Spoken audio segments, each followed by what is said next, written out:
Hi, everyone, and welcome to Scott Loves Christian Music. Today, we are going to have a special edition because I woke up in the middle of the night realizing there's a lot more songs that I need to focus on. And it is something that's very special, specific songs that people love about Christmas and remember. And what I wanted to do with today's episode is I wanted to make a tribute to Ivy Fitzsimmons, my mom. I mentioned last episode that the song Heirlooms by Amy Grant from her 1983 album, A Christmas Album, was actually a big favorite of hers. And so I wanted to mention it, give credit to it. But all of the albums that I mentioned in the last episode all had some different things in it, actually had most of the original songs that I wanted to recommend.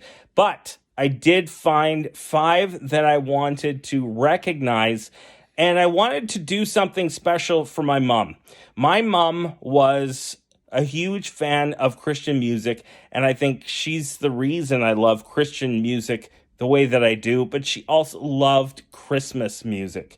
So she's the reason why I love so much of it today. So what I'm going to do is, this is a tribute to Ivy Fitzsimmons, and we are going to award the very first Ivy Fitzsimmons Memorial Award for the best original Christmas song. And we'll continue on. Hopefully we'll do this every year. Hopefully we're still doing it in a year. But either way, wanted to do some housekeeping. In the last episode, I didn't have as much time to prepare, and there were a couple of things I got wrong. First off, for King and Country, the live Christmas album is from Phoenix, Arizona, not Houston, like I had said. Also, the album, the EP, the Christmas EP from the band Kane, which you have to listen to, by the way, it's so good. It's called Wonderful. And the Sidewalk Prophets, their album for Christmas was called Merry Christmas to You. So I apologize to everybody involved. The program director and me was kind of critical on myself and some of the things I did. So I wanted to make sure that I covered that off for this episode as well. But lots of things to talk about. Again, I'll have stories about these songs. I wanted to give honorable mention to a song that really does have a place in my heart, but they're not a Christian band. Not to take away from them or what they do. I do listen to other music that's not Christian music, but I want to recognize Christian music, Christian artists, and so that's what we're doing. But this song really stands out as a memorable Christmas song for myself, because in grade 3, my teacher, who is also the music teacher, B. Beamish, was the one that had us sing this song for the Christmas concert.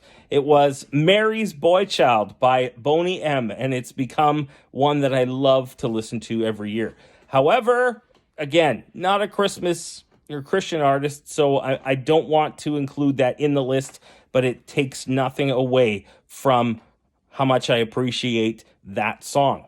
But the funniest part of that, and I want to go back to Mrs. Beamish, she was the one that had us sing it as Mary's Boy Child. Jesus Christ was born on Christmas Day. Now, I realize she's probably just doing it for emphasis and for dynamics. It was great, though, and it's one of those things I remember every single time I hear that. So I don't know where B. Beamish is, but if there's anyone that knows of B. Beamish, you know that music was important to her as well. All right. So I'm going to, before I go anywhere, my son has a little thing to say to all of you. Come on in, Owen. Don't forget to like and subscribe so we can make more videos like this. See, I would never be able to remember exactly how to say that, so thank you so much, Owen. Thank you so much to my kids. Jackson helped me set up the YouTube channel and set up the email, and my daughter Sadie is kind of helping me as a producer, finding information for me, and also keeping my notes in case I lose track, because that can definitely happen when you can't see. All right, so let's get to number 5. And again, this is just a light ranking. It's not necessarily how they really are. But one of the things I've talked about is with original Christmas music, it's hard to make it memorable. I mean, it's hard to make any song memorable, but I'm a little more critical of Christmas music. And sometimes it takes a little while for me to appreciate what's being done. Now, there was a band that was together for the longest time, Down Here, and they're Canadian. They've done a lot of great things. Mark Martel kind of went on to his own solo career, and since he sounds almost exactly like Freddie Mercury, or better in my mind, but he has become a part of the Queen extravaganza because his voice is just incredible. And when you hear his vibrato, they sound very, very similar. So Down Here had a Christmas album, and I liked a lot of it. But How Many Kings was a song that was kind of released as the single on radio. Gracie, my dog, heard something. That single, How Many Kings, I didn't really appreciate it that much. And then it wasn't until a couple of years later that I heard it and I really appreciated what the song actually said. So that one has really become important to me because I really heard what it was saying. I know that as a Christian radio broadcaster, as a PD, MD, it became hard to hear all the songs. You don't always get a chance to listen closely to what they're saying. So I always appreciated from hearing from fans that love songs and why they love them, because then I tended to like them. And one of those examples was Jared Bonnet in Medicine Hat came in and talked to us about Casting Crowns' Who Am I? And I had heard it a few times before, but once I heard it from his perspective, made all the difference in the world. And that's definitely one of my favorite songs. And fitting to mention that was also one of my mom's favorite songs. And again, this being an Ivy Fitzsimmons tribute, we are going to mention some of those things about Ivy, my mom, period, who passed away on Christmas Day of 2017, which was kind of fitting because she loved Christmas music. Number 4 on the list of original Christmas singles, original Christmas songs, is new song, The Christmas Shoes. Now, before you listen to this song, grab yourself 2 boxes of Kleenex, because one will probably not be good enough.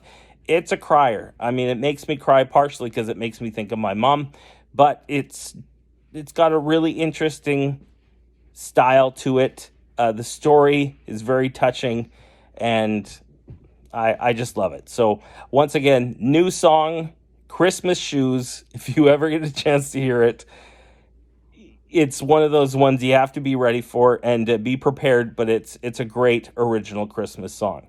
Number 3, 1995 was a great year for Stephen Curtis Chapman. He released The Signs of Life. I'm a huge Stephen Curtis Chapman fan, by the way. And he also released The Music of Christmas. And I go back to a chorus that we did at Emmanuel Baptist Church, and it was definitely one of the most powerful times I've had being a part of a choir. I think we had like 90 people involved in it. It was just one of those things that I really, really enjoyed being a part of. And it was Scott Kurtz. He's an incredible guitar player, incredible singer. And he sang this song that was originally done by Stephen Curtis Chapman. And it's become one of my favorites of all time. Hark the Herald Angels Sing.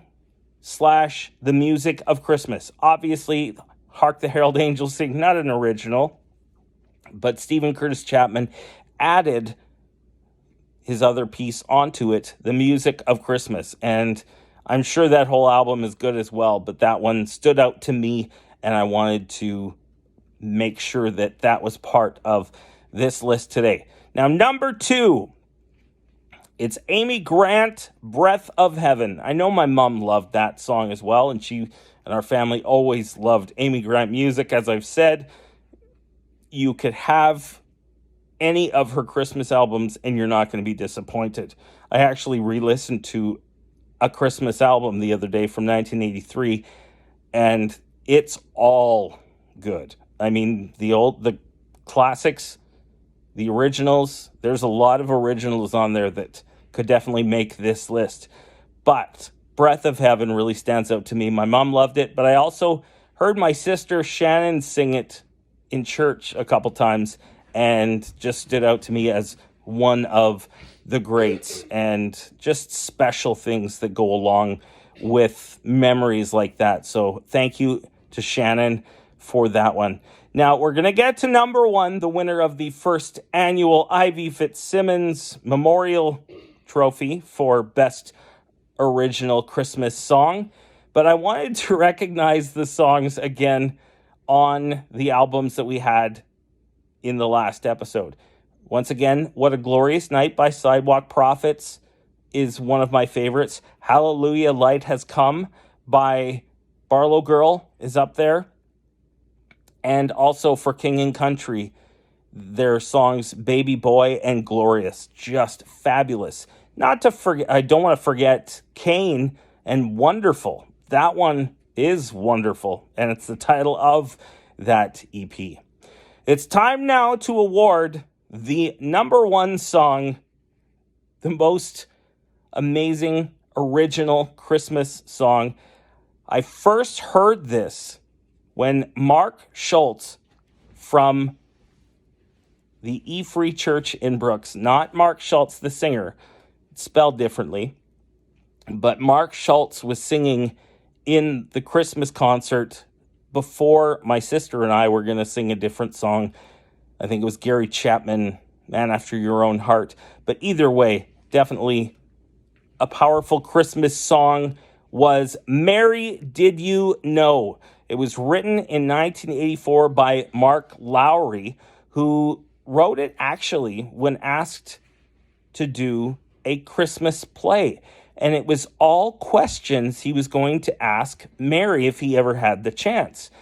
So he wanted to put that into a song, but couldn't find anyone to put music to it. Finally, Buddy Green, who is known for working with the Gaithers, put music to it, and that's how it came to be. And if you want to hear it, the best version of Mary Did You Know is with Voctive. It's a kind of like it's an a cappella group.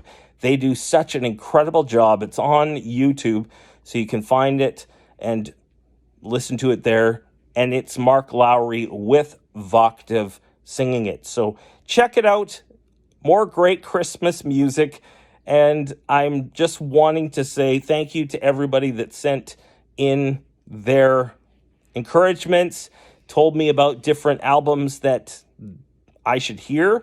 Very excited to look into more of that stuff in the future, and for putting more episodes together. If you have any questions or comments, you could email me at scottloveschristianmusic@gmail.com. So thank you so much to everybody for listening. Thank you to my entire family, and thank you to all the people that have prayed and supported me. And I also have my son wants to remember to tell you something, just so you don't forget any of the videos that we put together here. What did you want to say, Owen?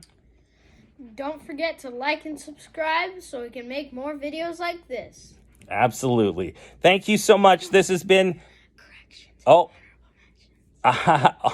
we did honorable mentions. My daughter is my producer here, and just reminding me again, wanted to tell you about the corrections from last video.